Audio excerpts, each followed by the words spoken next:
Hi friends, என்ன புதுச்சேரியை புரட்டி போட்ட தளபதி விஜயோடைய அந்த ஸ்பீச்சை பார்த்து ரசிச்சுட்டு இருந்தீங்களா? நானும் உங்களை பயந்தாங்க ரசிச்சு பார்த்தேன். ஸோ பார்த்தோன்னே உங்கள்கிட்ட ஷேர் பண்ணலாம் அப்படின்ட்டு.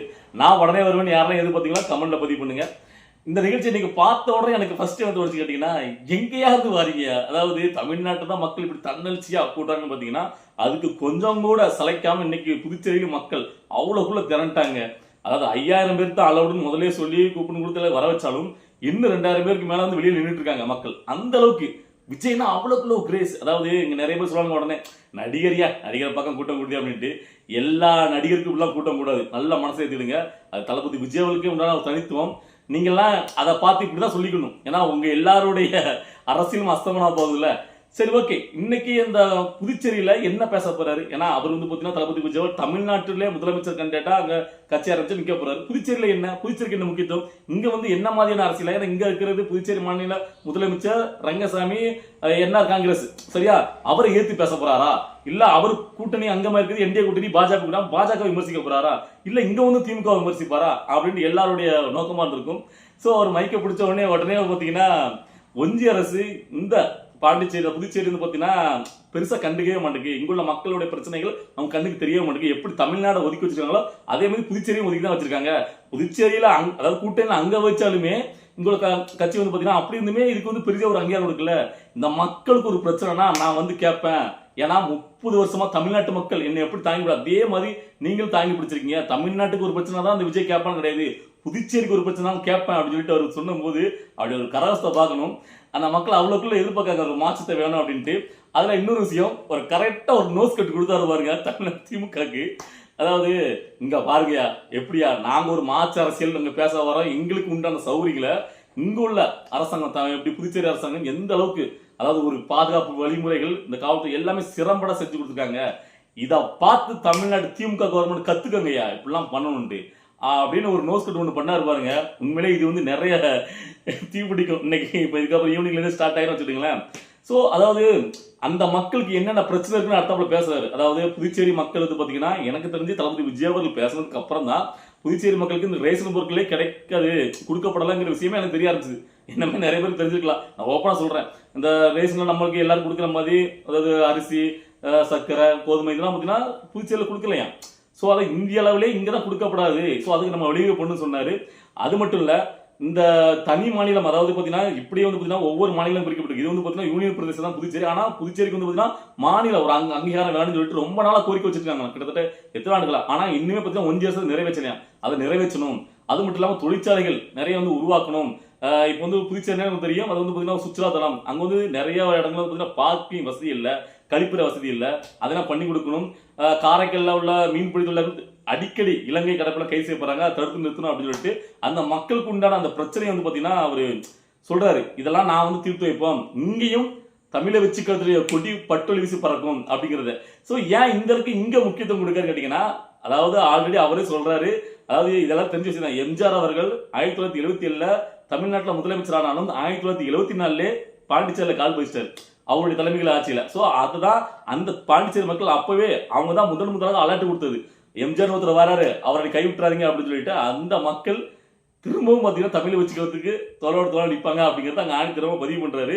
ஸோ இதன் மூலமா இந்த ஒரு பெருங்கூட்டத்தில் தளபதி விஜய் அவர்கள் இப்படி வந்து பார்த்தீங்கன்னா, அதாவது எனக்கு தெரிஞ்சு இங்க வந்து இவ்வளவுக்குள்ள அந்த மக்களுடைய பிரச்சனைகளை எடுத்து பேசி இந்த மக்கள் அவ்வளவுக்குள்ள ஆர்வமா அவரை எதிர்பார்த்து கொண்டாடுறத பார்க்கும் போதில்ல எல்லாருக்குமே அடிவில்லை. அதாவது புதுச்சேரியில் உள்ள மாநில இப்ப அரசு இருக்குல்ல ரங்கசாமி, அவருடைய அரசுக்கும் பார்த்தீங்கன்னா, ஏன்னா அவங்க வந்து என்டிஏ கூட்டணி இருக்காங்க, அவங்களுக்குமே ஒரு வருத்தத்தை கொடுக்கும். ஏன்னா இப்படி ஒரு கூட்டத்தை அவங்க மாநிலத்தில் உள்ள யாருமே இப்படி ஒரு பெருசா ஒரு கூட்டத்தை கூட்டிருக்க முடியாது தன்னெழுச்சியா. ஸோ விஜய் அவர்களுக்கு இப்படி ஒரு கூட்டம் கூடும்போது அதை யோசிச்சு தான் அவங்க வந்து பார்த்தீங்கன்னா அந்த ரோட் ஷோக்கு அனுமதி கொடுத்துருக்க மாட்டாங்க. நம்மளுடைய ஒட்டுமொத்த ஆட்டத்தை சோடி முடிச்சுட்டு போயிடுவாங்கப்பா அப்படிங்கிற பயம் இருக்கு. இன்னைக்கு அதை கண்ணு முன்னாடியே பார்த்துருப்பாங்க. அப்படி ஏன்னா நீங்க நல்லா பாருங்க, இப்போ தளபதி விஜய் அவர்கள் வந்து பார்த்தீங்கன்னா ஒரு பெரிய ஒரு இடத்த ரெடி பண்ணி யார் வேணா வரலாம், ஒரு மாடு மாதிரி ஒரு கூட்டத்தை கூட்டாங்க. ஒட்டுமொத்த புதுச்சேரியும் அங்கே தான் இருக்கும். ஏன்னா புதுச்சேரி மாநிலம் ஒரு சிறிய அளவு மாநிலம், ஒரு கிட்ட 4 மாவட்டம் தான் நினைக்கிறேன், ஒட்டுமொத்தமே ஒரு 20,000 பேருக்குள்ள தான் இருப்பாங்க. ஸோ அப்படின்னா ஒட்டுமொத்த பேரும் அங்கே தண்டிருப்பாங்க.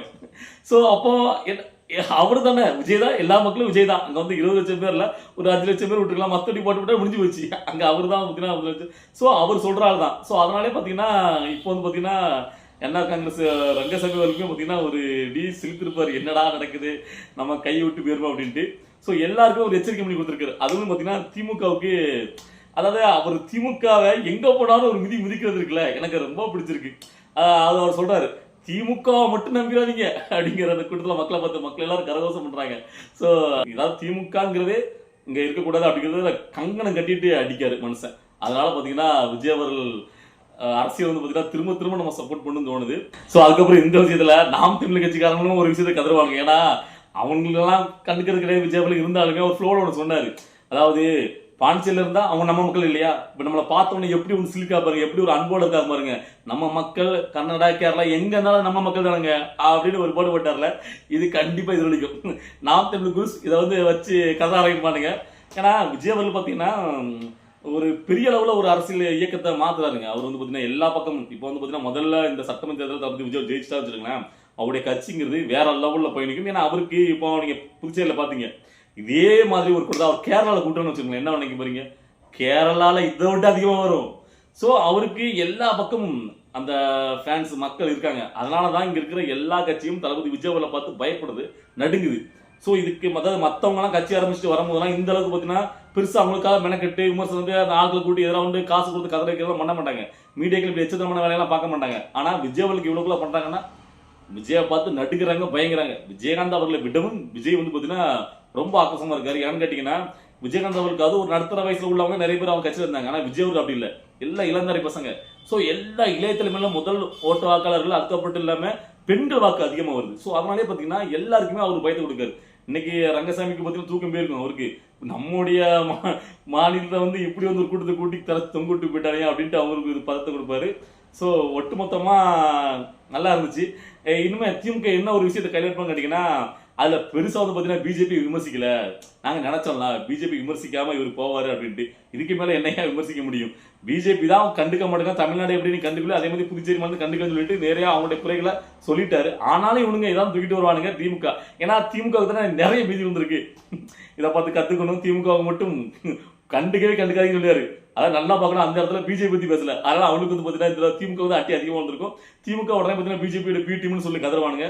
ஸோ என்ன வேணா நடக்கட்டும், விஜயோட அரசியலுங்கிறது சூப்பரா இருக்கு. அதாவது 72 நாட்களுக்கு அப்புறம் தளபதி விஜய் பாத்தீங்கன்னா இப்படி பொதுவாக பிரச்சாரம், தன்னோட தேர்தல் பிரச்சாரத்தை ஆரம்பிக்காரு. அதுவும் பாத்தீங்கன்னா பாண்டிச்சேரியில புதுச்சேரியில போய் பண்ணும்போதுல ரொம்ப எதிர்பார்ப்பு. நேரத்தை நிறைய பேர்லாம் பாத்தீங்கன்னா சில கதிர்களில் பார்த்தேன், அதாவது அடுத்த கரூரா மாதிரி இருக்கக்கூடாது அப்படி அப்படின்ட்டு. ஆனா அப்படிலாம் கிடையாதுங்க, திறம்பட அதாவது பக்காவான ஒரு செக்யூரிட்டி பாதுகாப்பெல்லாம் மெயின்டைன் பண்ணி அந்த அரசாங்கம் நல்லபடியா பண்ணி கொடுத்தாங்க.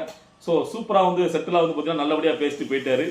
ஸோ ஆனால் என்னன்னு கேட்டீங்கன்னா இவ்வளோ நேரமா மக்கள் நிற்கிறதுக்கு விஜய் அவர்களுக்கு இன்னுமே கொஞ்ச நேரம் பேசலாங்கிறதா என்னுடைய ஒரு கணிப்புலாம். இன்னும் கொஞ்ச நேரம் பேசலாமே, இன்னும் கொஞ்ச நேரம் யாரையா போட்டு பழக்கலாமே அப்படிதான் எனக்கு தோணுச்சு. ஆனால் அவர் பார்த்தீங்கன்னா சட்டுன்னு முடிச்சிடுறாரு. அதுதான் ஒரு சின்ன ஒரு மனவர்த்தமா இருக்கு. இனிமேல் வந்து பார்த்தீங்கன்னா அவர் கொஞ்ச நேரம் பேசுங்க, கொஞ்ச நேரம் யாரையா போட்டு கொஞ்சம் பழந்துட்டு போங்க இன்னுமே. ஏன்னா அந்த மக்கள் ரொம்ப ஆர்வமாக ரொம்ப நேரம் வெயிட் பண்ணும்போது அவங்களுக்கு இன்னும் கொஞ்சம் விஸ்மப்பா இருந்திருக்கும். சரி ஓகே, இதுவே பார்த்தீங்கன்னா நல்லா தான் இருந்துச்சு, சட்டெல்லாம் முடிஞ்சிச்சு.